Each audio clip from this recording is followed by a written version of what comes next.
Hello YouTube, we're at a different house today and I'm going to have to keep it a little quieter than before. We have people in the back bedrooms who are trying to sleep right now, but today is my second video. I hope that those of you who got to see my first video enjoyed it and got something out of it. Today I want to talk about being wrong. We all know what it feels like to be wrong, or at least we all think we know what it feels like to be wrong. There was a wonderful TED Talk that I saw, and if you don't know what TED Talks are, I'm going to include a link to the one that I'm talking about now in the description below.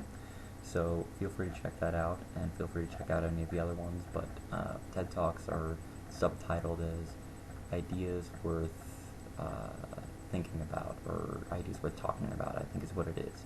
It'll be listed.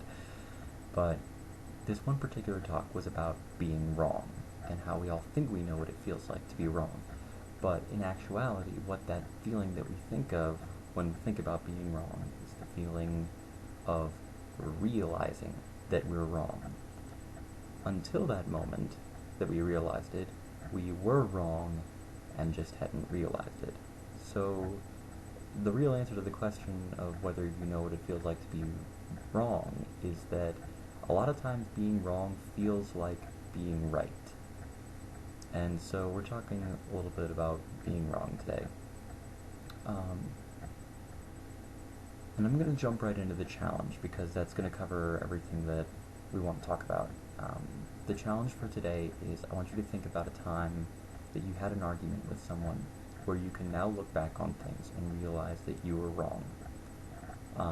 This would be a situation where you haven't already told the person that you were wrong in that situation, because your challenge is to tell that person in writing or in person if at all possible, but in some form or another, tell that person that you were wrong and that they were right, or at least tell them what they were right about if they weren't completely right. But don't make that into a backhanded compliment. Compliment them where they deserve to be complimented. This will do several things. First of all, it'll knock you off of your high horse.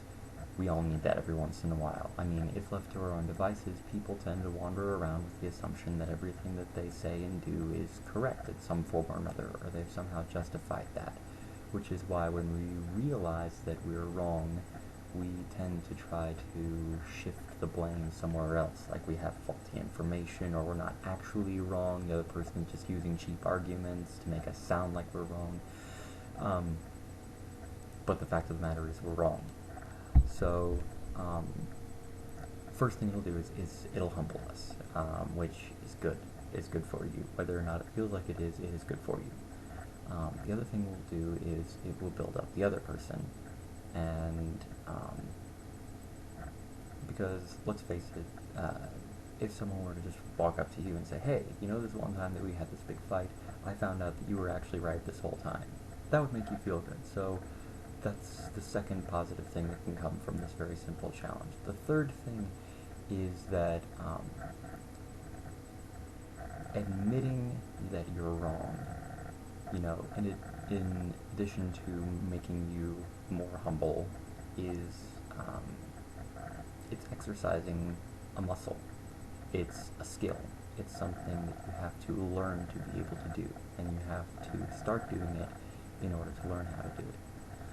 So this is your challenge today, to start learning how to admit that you are wrong, and if you already know how, to get a little bit better at it, because the more you do it, the stronger that muscle will become. Feel free to leave a video response, text response. Don't forget to like the video and subscribe, and